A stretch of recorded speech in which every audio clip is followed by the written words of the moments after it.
this video's not working and it's driving me crazy because it makes me laugh every time I watch it, and I can't play it for some reason.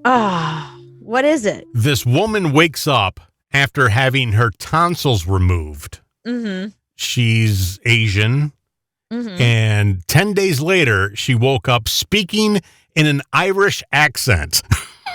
Oh, this is old. This is old? Yeah, this is old. We've seen that. You and I've talked about this before on this very show. Yeah, but this is a new one. Oh, this happened again? This happened again. Oh, okay, because this has happened before. We've talked about this before. Right, where a girl woke up and had an accent, and it was hilarious. No, it happened again. Was it a German accent last time, or a French? It was like some weird accent. Oh, yeah. No, it was British. It was British. She woke up speaking like an English exactly. person. The mom woke up. It was a mom with the accent. But it's actually a syndrome. This is a foreign accent syndrome. It's a thing. Okay. Where people wake up, but this lady, the freaking internet's not working. It's just sitting there spinning. So, yeah, it was a hilarious story. You'll never see it because my internet sucks. So, sorry. Yeah, it would have been funny had you actually produced the video for us. Because it's sitting there spinning. That's all it's doing. But yeah, she has an accent, and it's Irish, and it makes you laugh. We have no idea. We'll never know. So we'll never know. So I'll show you what it looks like. It's just spinning. It's all it's doing. This woman right here. This is the video. It says, watch the video here. We can't. Oh, that's a different woman. That's not the same woman from last time. I told you. This woman's 27. She's a dentist. Last time it was a woman who was a little bit older, and she woke up and she was speaking with a British accent. So, see, isn't it hilarious? Ha ha ha ha. Great story. So glad I found it. You can't get this from somewhere else. You got to go to this particular news source. I don't know. I'll find out. Talk amongst yourselves. I think if you Google it, you'll probably come up with another source of that. I did something similar on purpose. I remember when I was in college, for some reason back then I did accents all the time, and I did them to be funny. I did them really well. And we went to Washington, D.C., and we went to this bar in Washington, D.C., and my friends were like, be British. I was like, what? They're like, be British all night, be British. I was like, okay. So I spoke in a British accent all night. And luckily I had a lot of friends in London. So I knew enough about it that if anybody asked me questions like, where do you live? I can be like, oh, I live, and say where I lived or whatever. Mm-hmm. And also, bars are loud places. So it's really easy to get away with an accent if it's not perfect because, how would anybody know? And it was so weird because it's like, why would somebody be interested because I was British? It doesn't make any sense. Like, are the British better? No. So it might make you a little bit hotter. Maybe.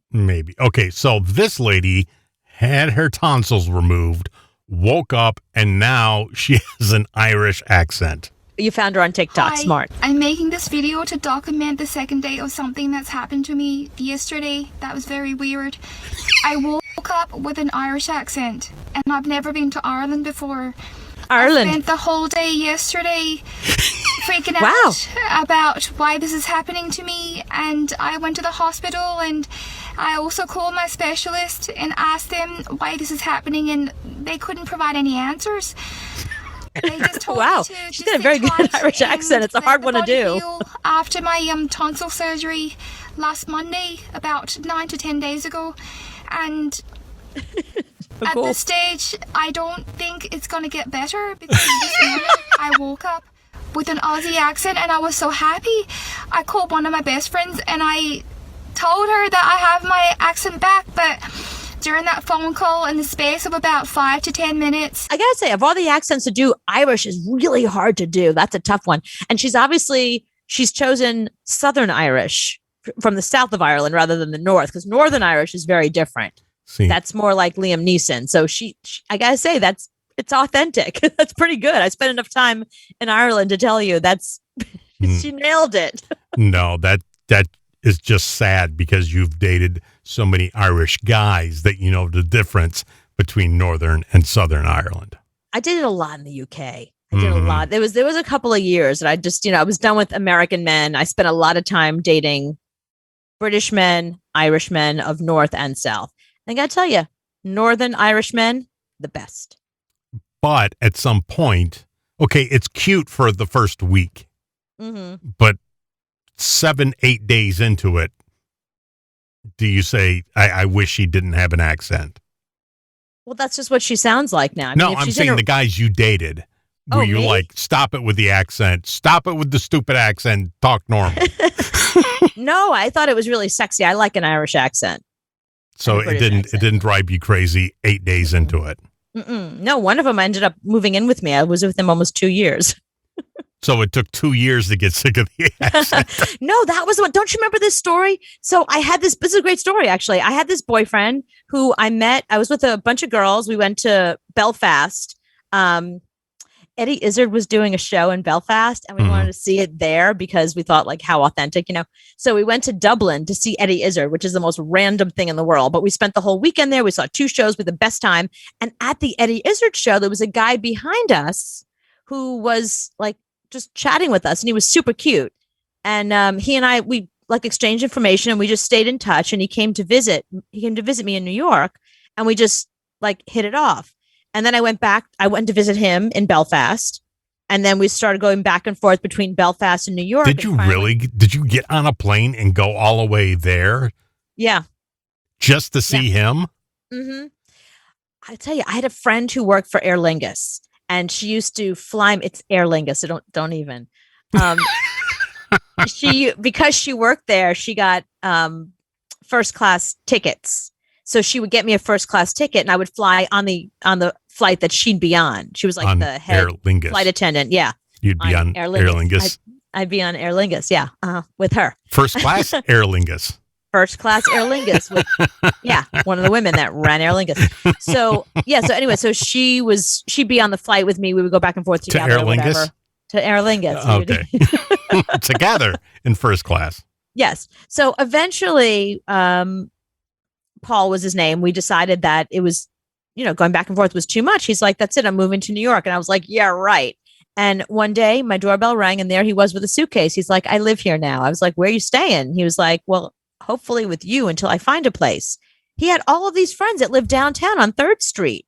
So he was planning on moving in with them. Like, he had a whole plan. So he was going to move to New York and move in with them. And I was like, screw it, move in with me.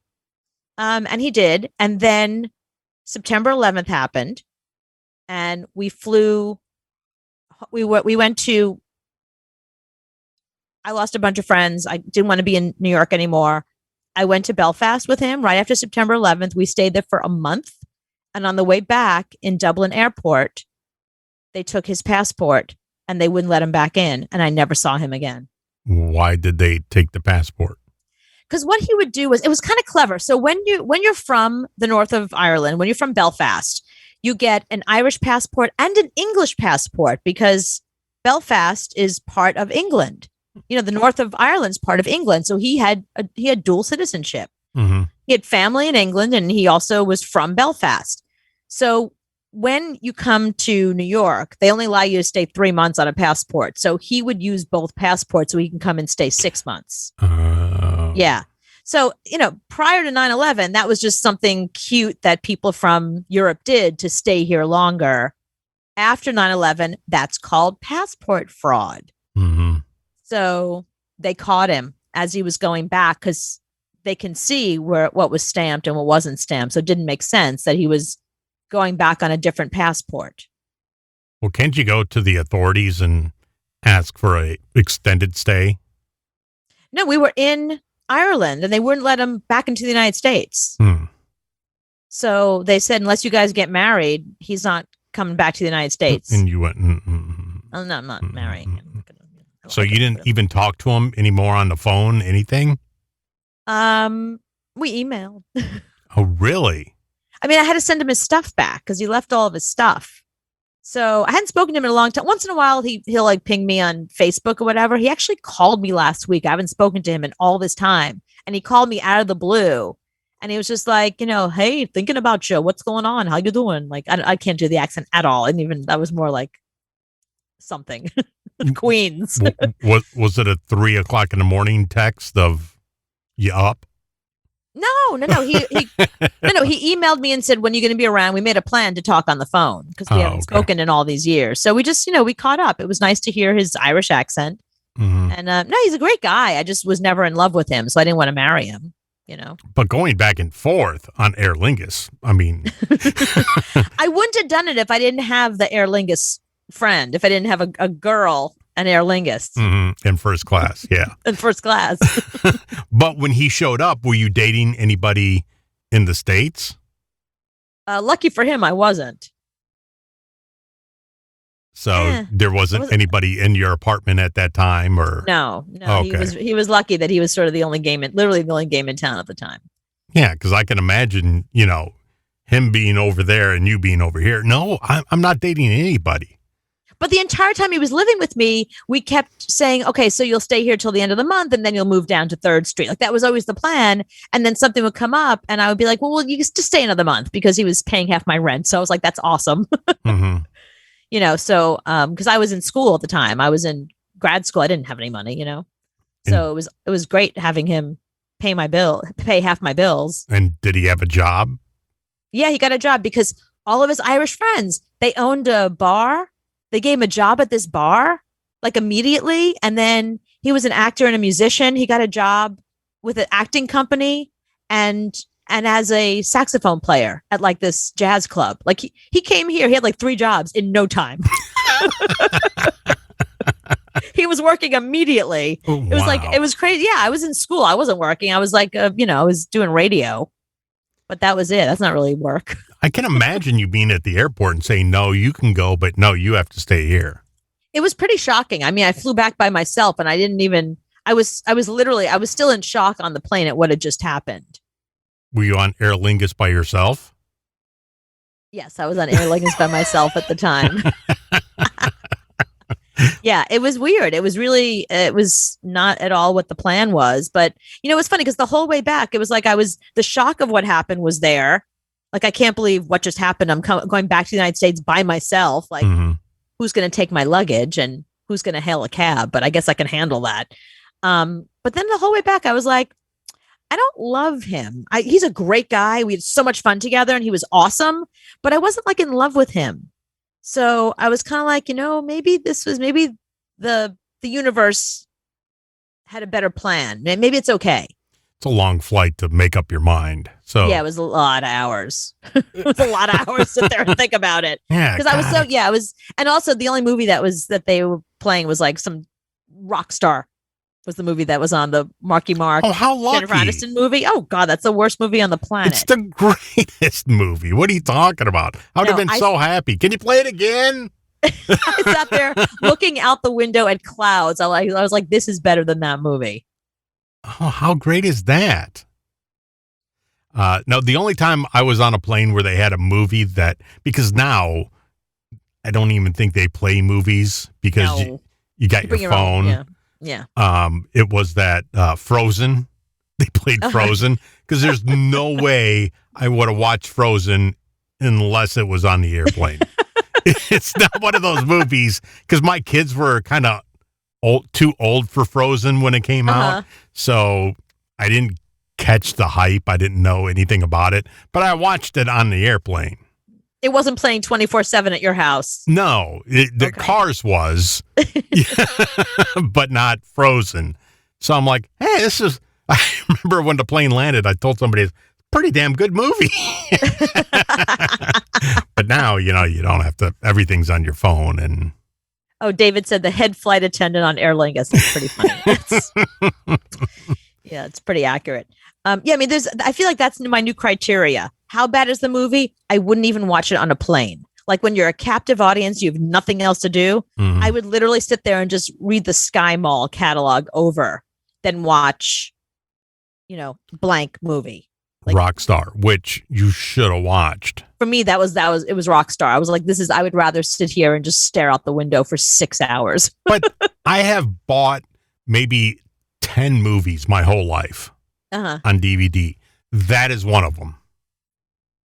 Which now I I see. I made the right decision not watching it. Because your taste in movies is usually pretty bad. That's the only reason why I keep a DVD player around is for that movie. That movie and Star Wars. That's really the only reason I keep a DVD player around. In case I want to watch that. So, yes, you would have been so lucky to watch Rockstar. It's Marky Mark and Jennifer Aniston. You're not selling it. That's the reason why I didn't want to see it. Oh, it's such a great movie. Great soundtrack, great movie. You should go back and watch it now. I'll let you borrow the DVD. Okay.